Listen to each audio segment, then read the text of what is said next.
4 aydır vurduruyorum. Ne yerden kırıyorsun lan? Tuh! Allah'ın cezası pis muhalefet.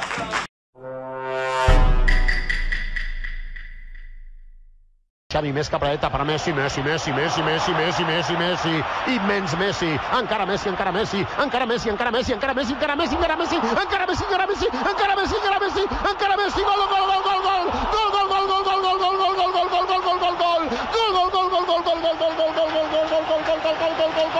gol, gol, gol, gol, gol, gol, increïble, increïble. Are you winning, son? Bas lan! Belki ibneyim. Bizim Rengar yapıyor böyle. Karşıdaki Rengar.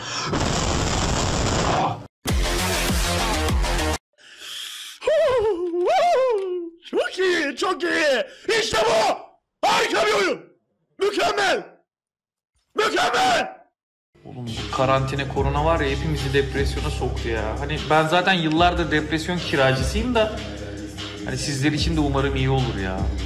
Çünkü depresyon girilip çıkılan bir şey değil bence benim şahsi fikrim. Depresyona girdin mi o artık orada yaşıyorsun yani. En fazla depresyonun terasına çıkıp hava alırsın ya da arada depresyonun camını aralarsın. Hani depresyonun salonunda falan oturursun böyle. Yani orası bir habitat falan oluyor yani. Cezamızı çekmeye hazırız abi ama yeter ki espri yapma abi. Espri yapma. Daha yaşımız genç. Özür daha iyi.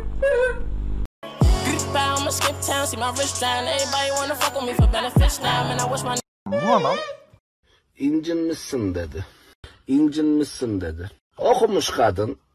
Hayatı sıkmışlar diyemedi. Genç kız mısın abi sen? Karı mısın ya sen? Sokakta yürürsen var ya bunu yazdıktan sonra parmağıyla gösterirler bu götünü siktiriyor diye. Masaya çık tepin istersen. Merhabalar. Hey, ne haber? Götünü sikeyim seni. Niamolu. Olur yeriz. Melodime kalkadan sarretmem ile giriyoruz türbülansa yeni DNA vitamine gir balansa yeni disco pisliği toz dumansa yeni DNA vitamine gir balansa yeni disco pisliği toz dumansa yeni DNA negatifte hatta dönsün Ananı sikeyim, para in den Jeans, Muku macht den Beat und das ballert in den Streams. Kein Chaos. Simitçi. Şey mi dostum? Yine yangınlar yine ben. Ufukcuğum ananı sikerim seni. Muhabbete karışıp durma. Amına koydum muhabbeti. Ananı sikerim seni. Duydun mu beni? Ya siktir git daha gözünün önünü görmüyorsun amına koyayım. Anasını sikecekmiş ortalığını. Sikim zurna gibi oldu. Ey tövbe estağfurullah neler diyorlar.